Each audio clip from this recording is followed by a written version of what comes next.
Êxodo capítulo 20, versículos 1 e 2. Por favor, me acompanhe. Êxodo 20, 1 e 2. Então falou Deus todas estas palavras: Eu sou o Senhor teu Deus, que te tirei da terra do Egito, da casa da servidão. Amém? Eu sou o Senhor teu Deus, que te tirei do Egito, da casa da servidão. Queridos, eu quero usar como tema para hoje, baseado nesse texto, o seguinte: da casa da servidão, ok? Da casa da servidão. Você vai entender bem melhor. Queridos, antes de Deus dar as 10 palavras, como é a tradução literal no hebraico, e já no Novo Testamento traduzido seria o decálogo, ou seja, os 10 mandamentos.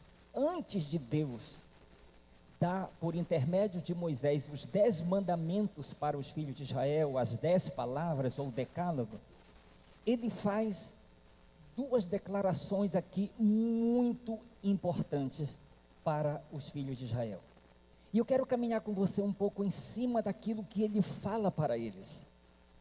E isto aqui é muito importante o que Deus fala. Parece que parece algo tão simples que nós podemos passar por cima e de repente já entrar nas 10 palavras, no decálogo, nos 10 mandamentos. Mas é muito importante o que o Senhor ele fala aqui antes de compartilhar com os seus filhos os 10 mandamentos. E eu quero ver com você um pouco isso. O que o Senhor, antes de compartilhar os 10 mandamentos, o que o Senhor ele fala? Duas coisas importantes. Primeira, ele faz o seu povo se lembrar de quem ele é e aquilo que ele tem feito no decorrer da história em seu favor. Entende? Primeiro, ele está dizendo: eu sou o Senhor teu Deus. Ele está, em primeiro lugar, deixando muito claro para eles quem ele é. E em segundo lugar, ele está dizendo que te tirou da terra do Egito, da casa da servidão. Ele está dizendo quem ele é e o que ele fez e ainda estava fazendo em favor do seu povo. Aí, a partir de então, ele começa a liberar essas 10 palavras. E eu quero que você caminhe um pouco em cima disso comigo e reflita. Ele começa dizendo, a primeira parte, ele diz: eu sou Yahvé. Eu sou o Senhor, o teu Deus. E tem um texto, se você está anotando, esse texto não está aqui, tá, nos nossos slides, mas Êxodo capítulo 3, versículos 13 e 14. Preste atenção no que diz. Quando Deus enviou Moisés ao Egito, o texto nos diz assim: disse Moisés a Deus: eis que quando eu vier aos filhos de Israel e lhes disser: o Deus de vossos pais me enviou a vós outros, e eles me perguntarem: qual é o seu nome? Que lhes direi? Moisés, ele está aqui numa situação difícil. Ele diz: está ok, o Senhor está me enviando para eu ir até o Egito, para libertar o teu povo, ok, eu vou. Mas se eles perguntarem: quem foi que te enviou? Qual é o nome desse que te enviou para nos libertar? E ele está questionando Deus. Se eles me perguntarem, o que eu vou dizer? E o Senhor, ele fala simplesmente para Moisés o seguinte: disse Deus a Moisés: eu sou o que sou. Eu sou o que sou. Disse mais: assim dirás aos filhos de Israel: eu sou, me enviou a vós outros. Eu sou o que sou. Foi dessa forma que Deus definiu a sua identidade, definiu quem ele era, e ele manda essa mensagem para que Moisés transmita isso aos filhos de Israel. Preste atenção nisso aqui, queridos. O nome de Deus revela muito de sua natureza e de seu caráter. Não é simplesmente um nome aleatório. Que nome? Dá um nome, fulano. Não, escolhe qualquer nome aí. E às vezes a gente não sabe nem o que significa, né, o nome, né? Outro dia a gente estava brincando, eu com a minha esposa, ela perguntou para mim: meu bem, você conhece alguém com um nome, acho que uns nomes, sabe aqueles nomes tipo Jezabel, Judas, né? Você já ouviu, meu bem, ela falando, me perguntando, você já ouviu que alguém tem esse nome? Eu digo, meu bem, eu nunca vi ninguém com esse nome. Né? Nem pelo significado, é por todo o contexto histórico que envolve essas pessoas, né? Mas às vezes a gente não reflete sobre a questão do significado do nome.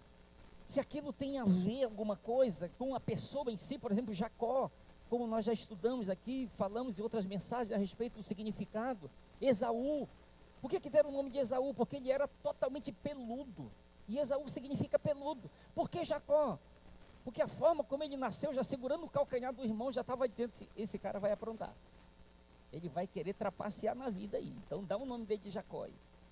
Então, entenda isso aqui, o nome de Deus tem tudo a ver com a sua natureza e o seu caráter.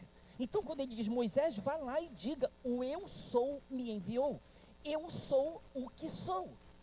Agora, deixa eu caminhar aqui para você entender melhor isso que Deus está falando aqui. Quando ele diz, eu sou o que sou. O nome de Deus, ele revela muito de sua natureza e seu caráter.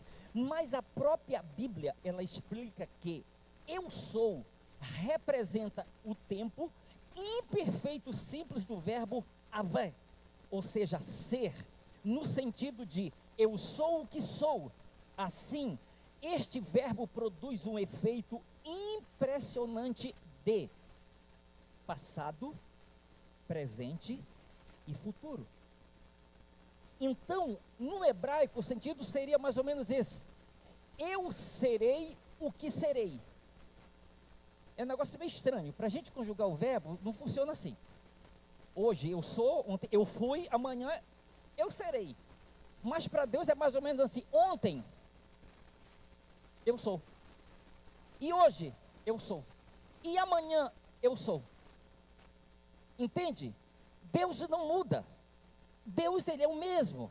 Preste atenção. Então, quando a gente entende este verbo, nós vamos entender o seguinte, que ele produz um efeito impressionante de passado, presente e futuro. E ao mesmo tempo, e portanto, isso indica que Deus é santo, que ele é o Senhor, que Deus é o Senhor do tempo e da história. Ou seja, ele é eterno e imutável. Deus não muda. Ele é o mesmo sempre. Ele é o passado, o presente e o futuro. Ele é, por isso que a Bíblia diz que ele é de eternidade a eternidade. Então, quando ele diz, vai e diga que o eu sou me enviou, diga que eu sou, esta é a minha identidade. Eu não mudo. Eu sou o passado, eu sou o presente e eu sou o futuro. Eu sou eterno, eu sou imutável. Você entende, quando ele está falando isso aqui, ele está revelando a sua natureza, ele está revelando a sua identidade. Ele está dizendo, olha, eu não sou um entre outros, eu sou o Senhor. Entende?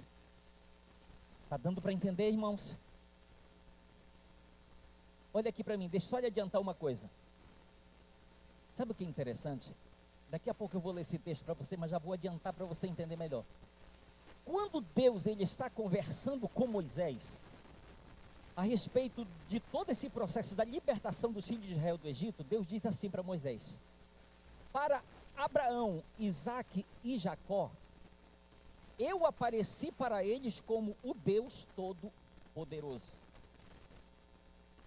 Mas eles não me conheceram como o Senhor. Você sabe aonde Deus decidiu se revelar como o Senhor? Na terra do Egito. Ele disse, eu me revelei para Abraão, para Isaque e Jacó como o Deus Todo-Poderoso. Mas ele escolheu se revelar como o Senhor, o eu sou o que sou, na terra do Egito. Então, para você entender melhor, para os seus, Deus se revela como o Todo-Poderoso. Para os seus inimigos, ele se revela como o Senhor.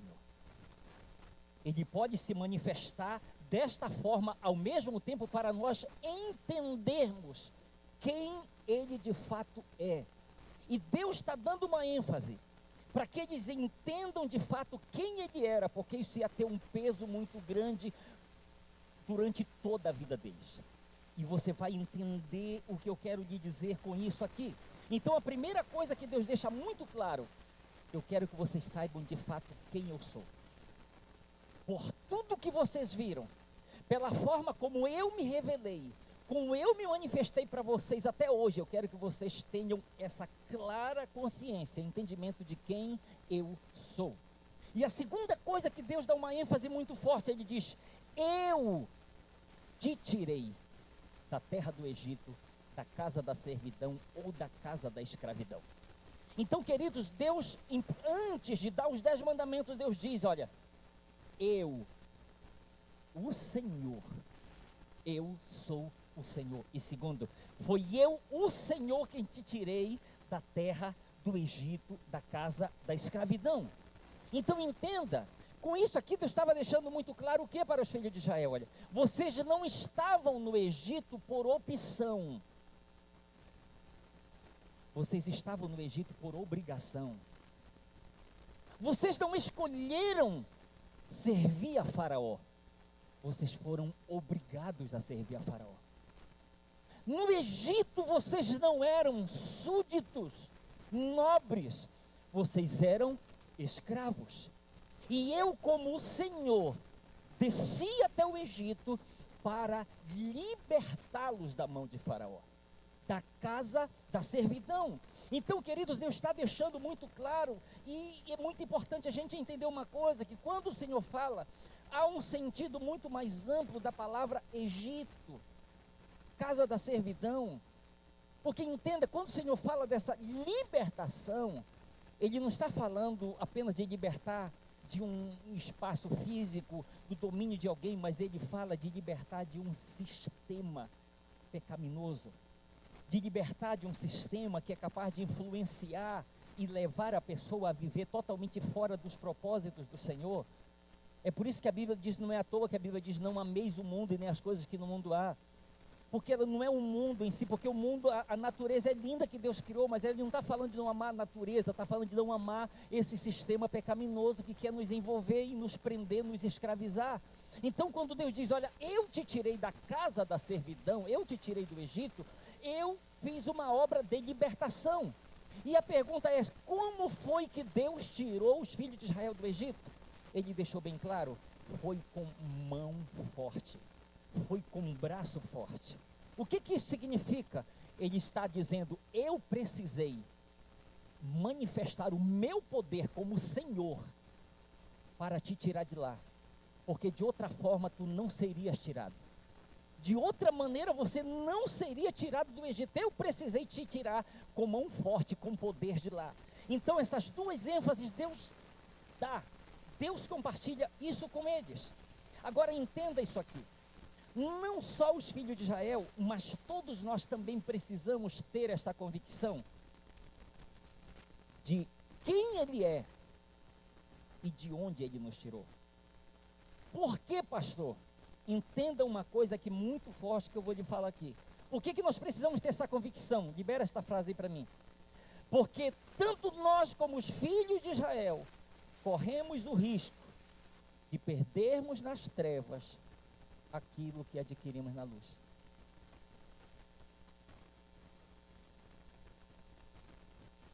Então entenda, é importante você entender porque Deus está dando essa ênfase para os filhos de Israel. Eu sou o Senhor teu Deus.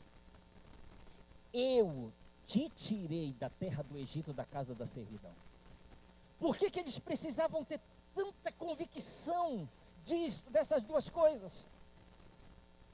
Porque o deserto poderia ser um lugar propício para eles perderem tudo aquilo que eles haviam adquirido. Eu vou já caminhar mais para você entender. Êxodo capítulo 32, versículos de 1 a 4. Êxodo 32, de 1 a 4. Preste atenção como está escrito. Mas, vendo o povo que Moisés tardava em descer do monte, acercou-se de Arão e lhe disse: levanta-te, faze-nos deuses que vão adiante de nós, pois quanto a este Moisés, o homem que nos tirou do Egito, quem foi que tirou o povo do Egito, gente? Foi Deus ou foi Moisés? O homem que nos tirou do Egito, olha, preste atenção. Quanto a este Moisés, o homem que nos tirou do Egito, não sabemos o que lhe terá sucedido. Disse-lhes Arão: tirai as argolas de ouro das orelhas das vossas mulheres, vossos filhos e vossas filhas, e trazei-mas. Então todo o povo tirou das orelhas as argolas e as trouxe a Arão. Este, recebendo-as das suas mãos, trabalhou o ouro com buril e fez dele o que, gente? Um bezerro fundido. Então disseram, estes, ó Israel, são estes, ó Israel, os teus deuses que te tiraram da terra do Egito.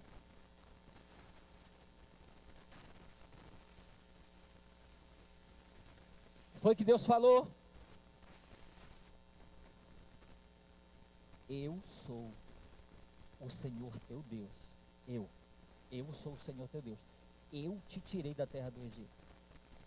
Aí agora que eles pediram para Arão fazer um bezerro de ouro. Aí você me pergunta: pastor, que ouro foi esse que eles usaram? Foi a bênção que eles receberam lá no Egito.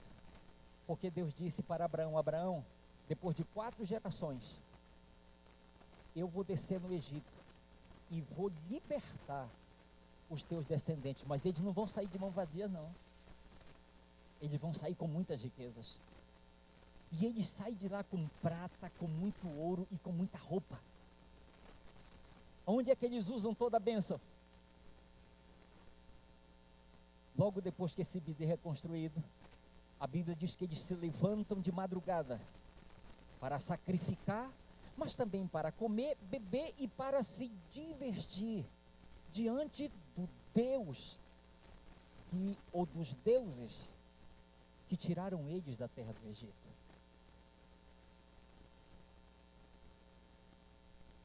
Olha aqui para mim.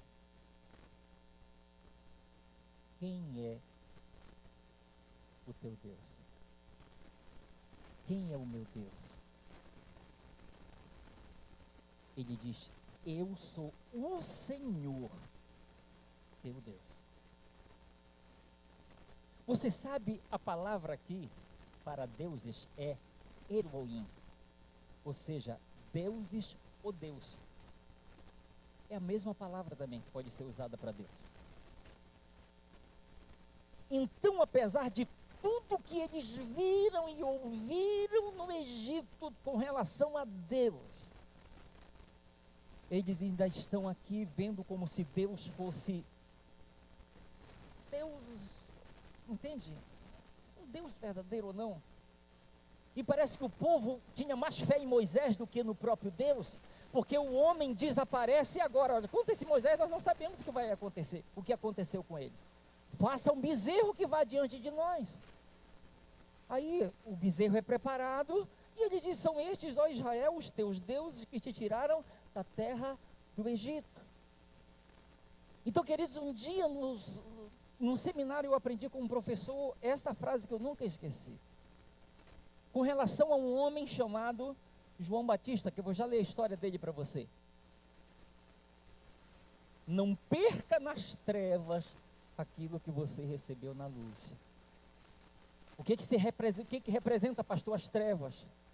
O dia mau, o dia da provação, o dia da luta, o dia da tentação, o dia do medo, da insegurança, da angústia, o dia da escassez, o dia da enfermidade. Isso pode representar o dia mau. Isso pode representar o dia mau. Isso pode fazer com que, infelizmente, a gente acabe por um momento perdendo tudo que adquirimos no Senhor, com o Senhor. O que representa, pastor, a luz, ou receber na luz? Receber na luz fala das revelações, conhecimento, entendimento, esclarecimento a respeito da pessoa de Deus, a respeito da sua palavra, de quem Ele é, dos mistérios que envolvem a pessoa dele, de tudo que Ele já revelou e de tudo que Ele ainda pretende revelar para os seus. Eu olho para isso aqui, eu vou ler um texto aqui, olha o que Paulo fala, 1 Timóteo capítulo 4, versículos 1 e 2. 1 Timóteo 4, 1 e 12, olha o que Paulo diz. O Espírito deixa claro que, à medida que o tempo passa, alguns desistirão da fé para seguirem ilusões demoníacas ensinadas por profissionais da mentira. Esses impostores mentem tão bem e há tanto tempo que perderam toda a noção da verdade.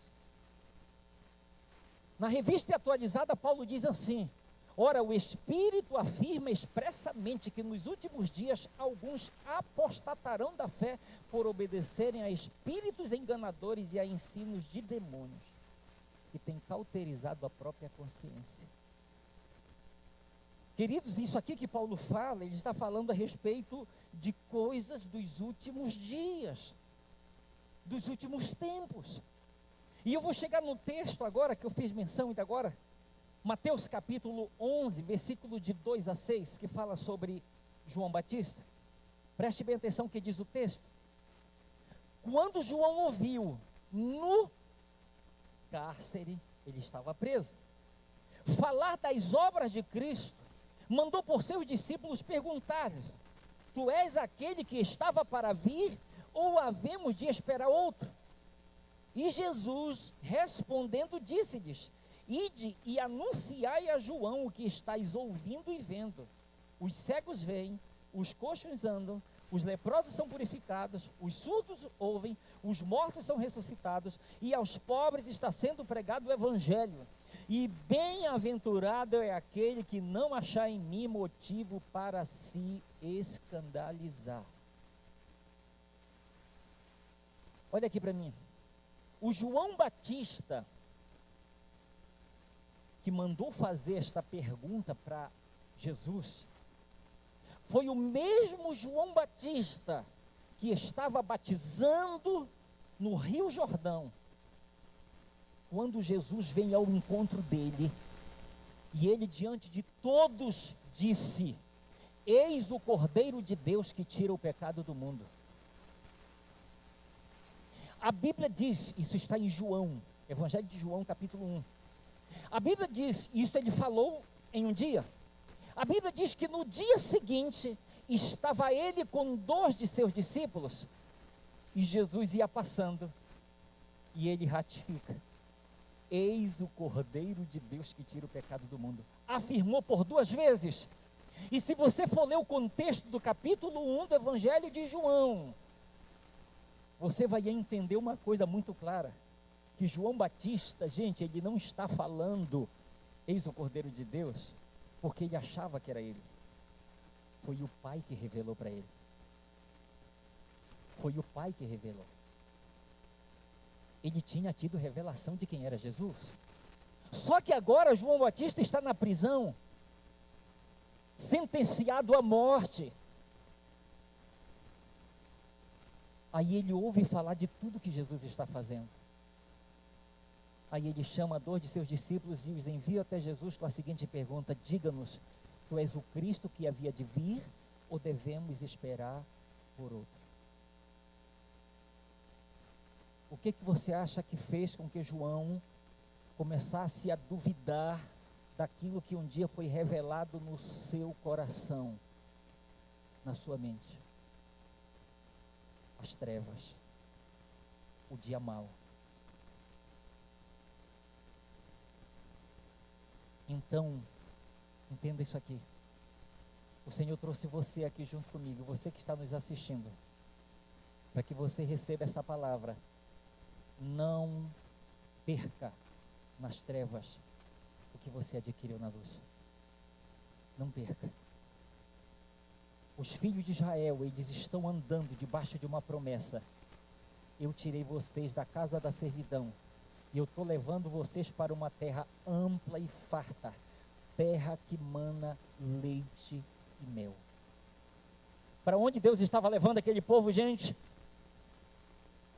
Para uma terra ampla e farta, terra que manava leite e mel. Agora, você sabe que a pandemia, ela pode representar isso aí, né, gente? Ela pode representar essas trevas aí, viu? Será que alguém não pegou carona da pandemia para sumir da igreja?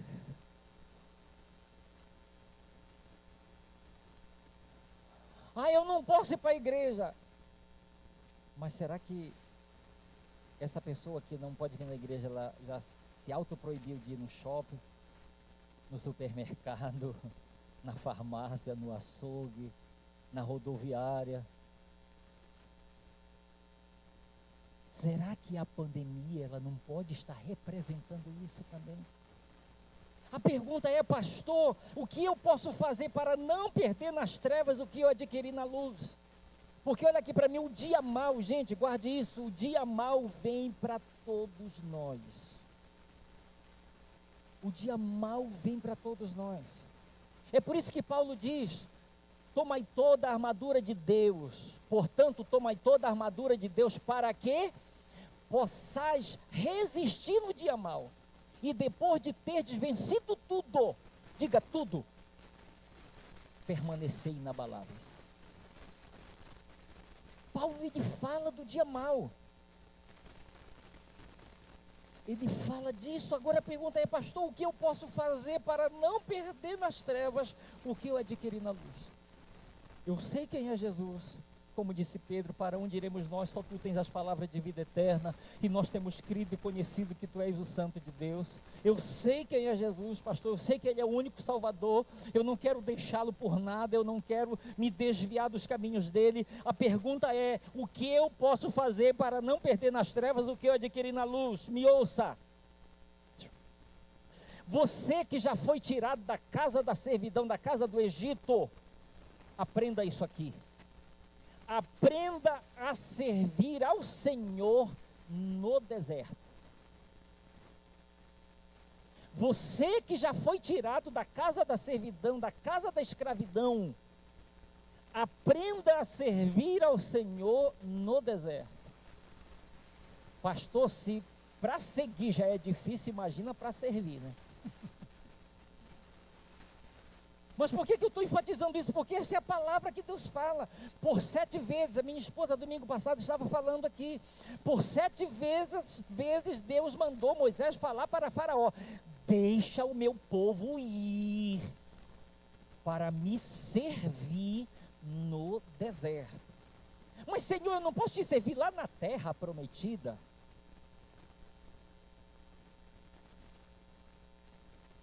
Posso falar?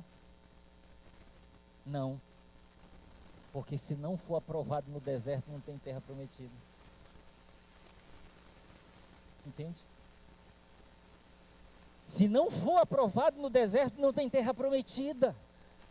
Então, me ouça, você que foi tirado pelo Senhor teu Deus, da casa da servidão, da casa da escravidão, aprenda a servir ao Senhor no deserto.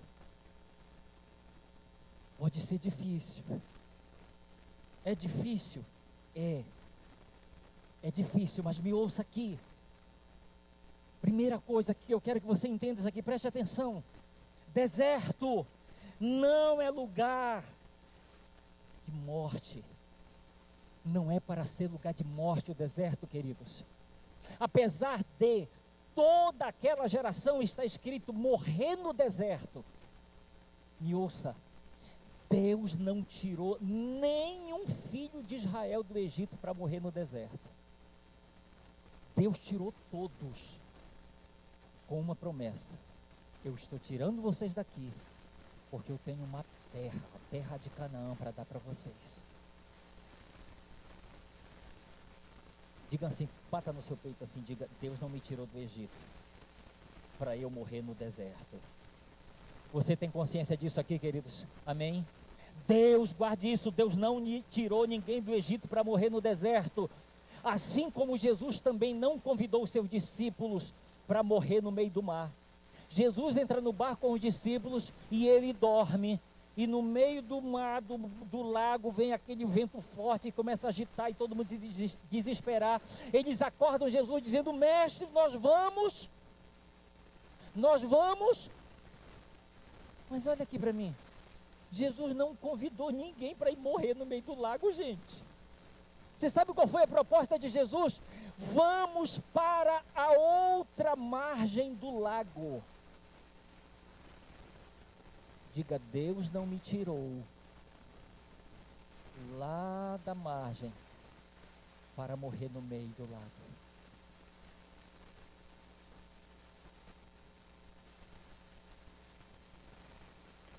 Deus não tirou ninguém do Egito para morrer no deserto. Guarde isso. Deus não me tirou do Egito para eu morrer no deserto. Deus não fez isso. Deus não fez isso com você. Há uma promessa sobre a minha e sobre a sua vida. Assim como eles tinham uma Canaã terrena, nós temos uma Canaã celestial para a gente, queridos. Há uma promessa para mim e para a sua vida. Me ouça: deserto não é para ser lugar para se passar necessidade. Ah, Moisés, tu nos tirasse do Egito para morrer de sede. Não. Sabe o que Paulo escreve na primeira carta aos Coríntios, no capítulo 10?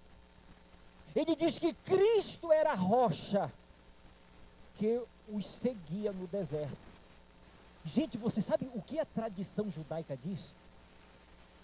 Que a rocha de onde Moisés bateu que brotou água, a tradição judaica diz que eles tinham uma crença que literalmente aquela rocha, ela se movia, ela os acompanhava no deserto. A prova disso é que eles estão aqui. O povo está desesperado, o Senhor vai lá e diz: toca na rocha dela, vai brotar água. Ele, sai água. Aí lá vão eles: vamos embora. Aí está o povo mais lá na frente: Moisés, não tem água para beber. Vai lá Moisés e fala para a rocha. Que rocha era aquela? Era outra? Era a rocha que os seguia no deserto. Moisés, tu nos tiraste do Egito para morrer de fome neste deserto. Deus não tirou ninguém do Egito nem para morrer de sede e nem de fome. Quem estava com eles era o Jeová Jireh, o Deus da provisão. Era o Deus da provisão que estava com eles. Deus não tirou. Davi, ele disse, preste atenção, e ele fala de uma experiência de vida. Davi disse: fui moço e agora sou velho, mas eu nunca vi o justo desamparado e nem a sua descendência mendigar o pão.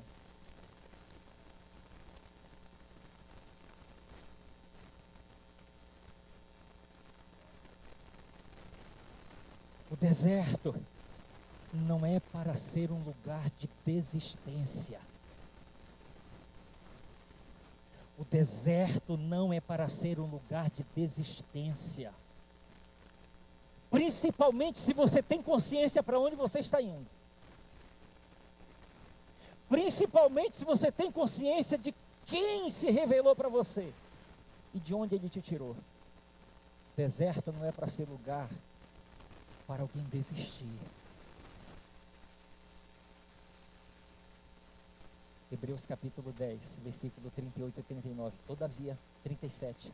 Todavia o meu justo viverá pela fé, e se retroceder nele não se compraz a minha alma. Nós, porém, não somos dos que retrocedem para a perdição, somos entre tantos da fé para a conservação da alma. Diga: eu não sou dos que retrocedem. Olha aqui para mim: deserto não é lugar para se murmurar.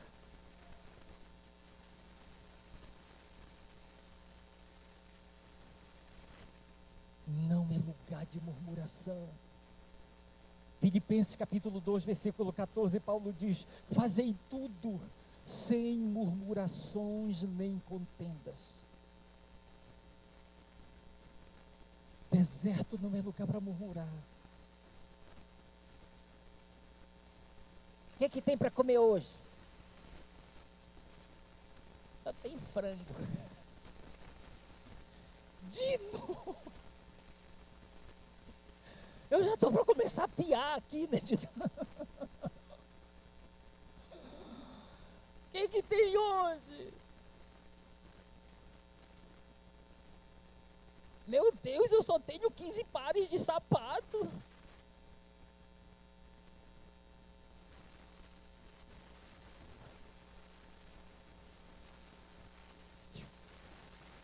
Deserto não é lugar para se murmurar.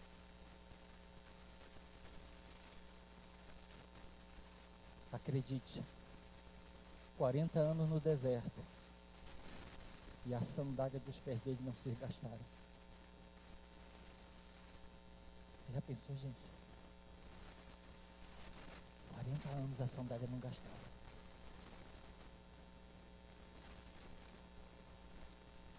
Deus tirou eles do Egito, mas já sabia, eles vão ter sede. Na hora certa eu vou dar água para eles. Eles vão ter fome, na hora certa eu vou dar comida para eles. Os inimigos vão atacar, na hora certa eu vou dar vitória para eles. Eu vou supri-los, cercá-los de todas as formas, para que eles não precisem murmurar. Preste atenção, deserto é para ser um lugar para se desfrutar da presença do Senhor. Pastor, o senhor está falando do quê? Eu estou falando do que está escrito, que durante o dia, o Senhor estava 12 horas, uma coluna de nuvem sobre ele. Durante a noite, mais 12 horas, uma coluna de fogo.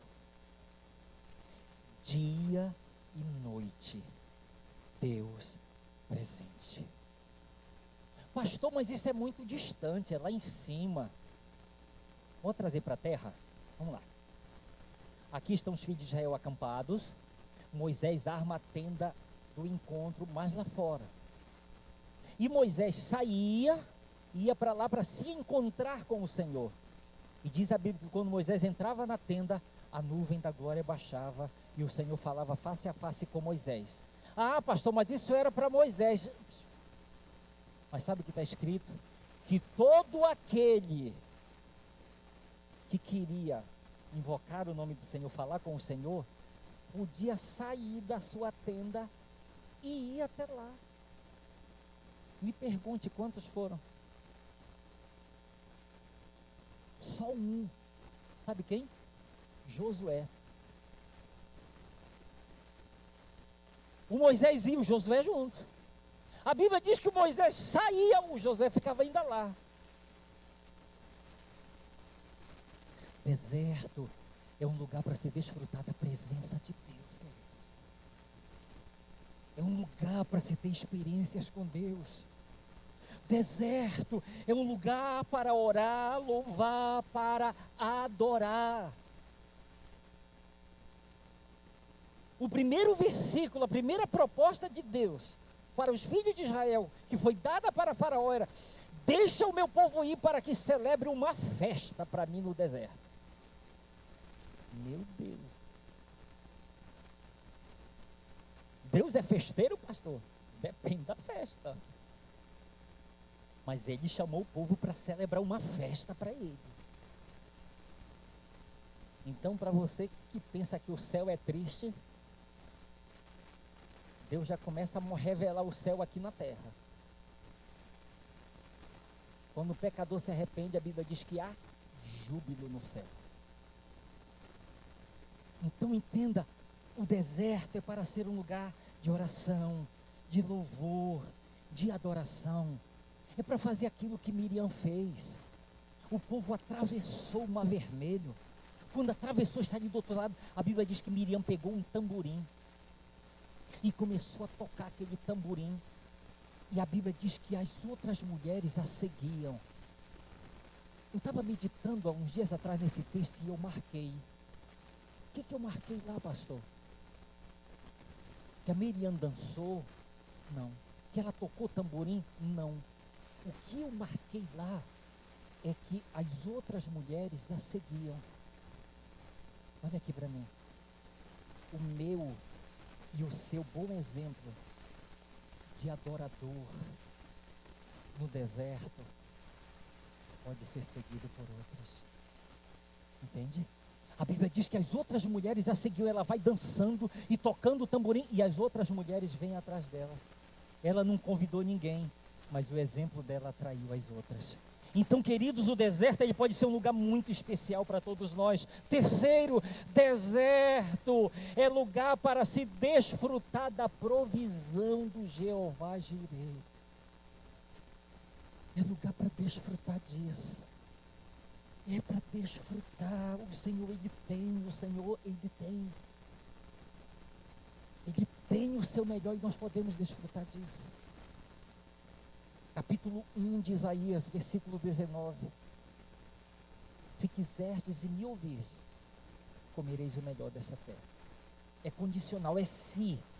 Se quiserdes e me ouvir, comereis o melhor dessa terra. Então o deserto, guarde isso, o deserto é para ser um lugar onde nós vamos desfrutar da provisão de Deus, da provisão divina. Queridos, assim, vamos fazer 24 anos de casados, aleluia, as bodas de prata estão chegando. Queridos, mas nessa caminhada nós já tivemos experiências assim tremendas da provisão de Deus, de provisão mesmo. Sabe, provisão tanto para a igreja lá no Pará, a igreja necessitada para fazer coisas, e de repente a pessoa chegava na nossa casa, pastor, está aqui que uma irmã mandou para o senhor, queridos, um envelope, mandou para o senhor, abriu um envelope, 5.000 reais, para ajudar na obra da igreja. Meu Deus do céu, coisa que a gente não tinha e não tinha de onde tirar. Deus supriu, Deus deu. Teve situações assim que passamos assim, quando o nosso filho ele era bem pequeno. Assim, ele é um milagre de Deus, literalmente, não só na concepção, que minha esposa não podia ter filhos, mas quando ele era pequeno foi uma criança muito doente. E a ponto da gente literalmente gastar tudo o que tinha. Sabe aquela história da mulher da hemorragia? Ela tinha passado pelas mãos dos vários médicos, gastado tudo. E a gente está em situações assim. E de pessoas serem usadas por Deus para suprir e dar exatamente aquilo que era necessário para ajudar no tratamento. E eu poderia contar junto com a minha esposa muitos exemplos, querido, muitos exemplos de desertos que nós vivemos. Mas no deserto nós experimentamos a provisão de Deus. Porque aquele que nos tira do Egito é aquele que se responsabiliza durante toda a nossa trajetória no deserto. Vou repetir, aquele que nos tira do Egito é o mesmo que se responsabiliza por toda a nossa trajetória no deserto.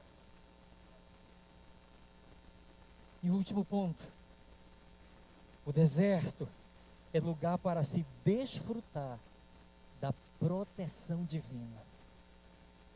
É lugar para se desfrutar da proteção divina. Queridos, tem um texto aqui que o Senhor ele disse para os filhos de Israel: olha, eu vou colocar terror nos outros povos, para que eles tenham medo de vocês e não queiram tocar em vocês. Você já imaginou Deus fazer isso? Só por causa da proteção, do cuidado dele, escolher proteger e agir com um negócio assim, uma forma tão tremenda de manifestar essa proteção de uma maneira sobrenatural. Eu quero repetir o texto, agora eu vou ler o texto que eu mencionei ainda agora. Êxodo capítulo 6, por favor, Êxodo 6.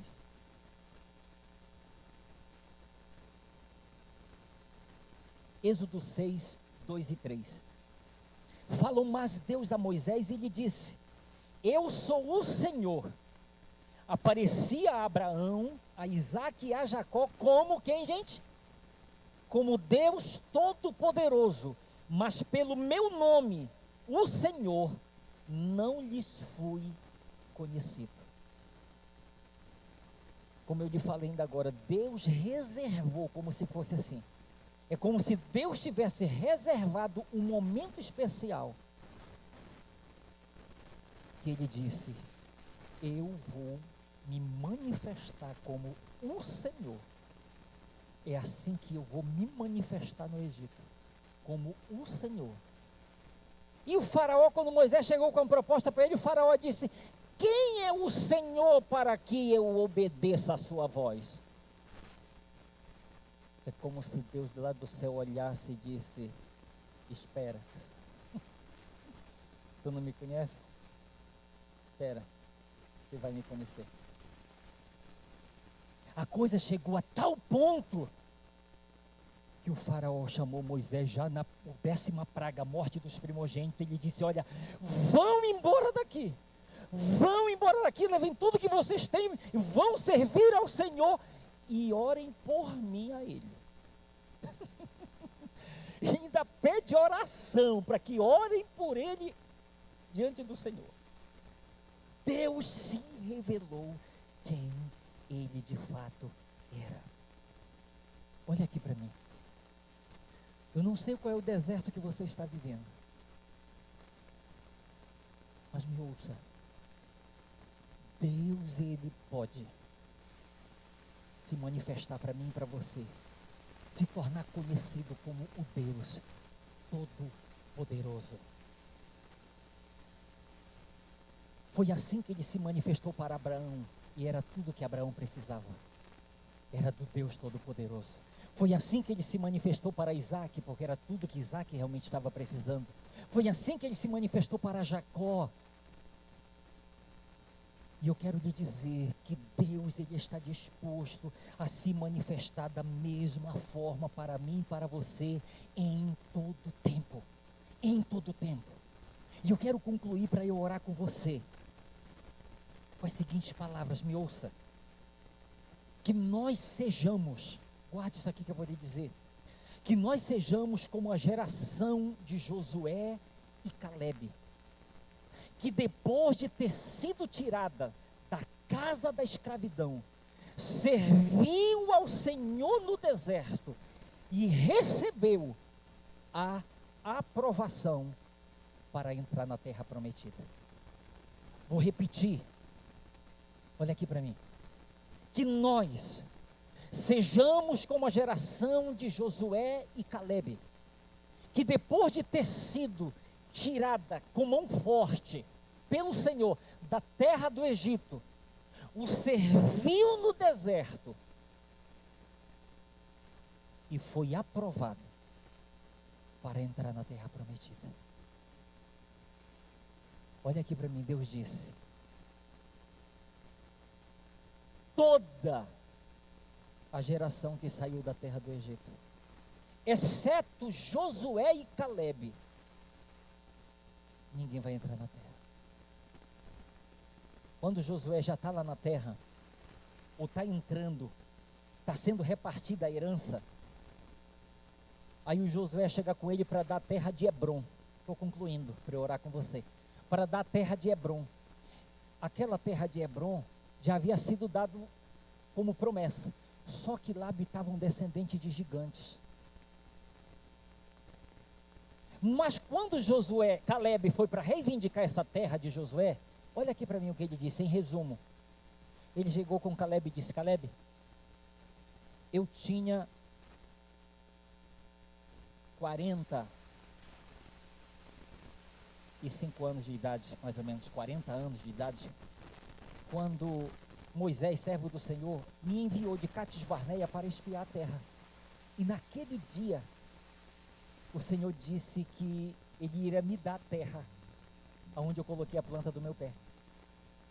Ele diz: olha, eu era de 45 anos, hoje eu sou de 85 anos de idade, mas a minha força ainda é a mesma, tanto para sair ao combate, como para voltar dele. O que ele estava dizendo? O deserto, os dias de trevas que eu enfrentei, as lutas, as privações, tudo que eu passei, não roubaram de mim aquilo que eu recebi na luz. Aquilo que eu recebi do Senhor, o deserto não roubou de mim.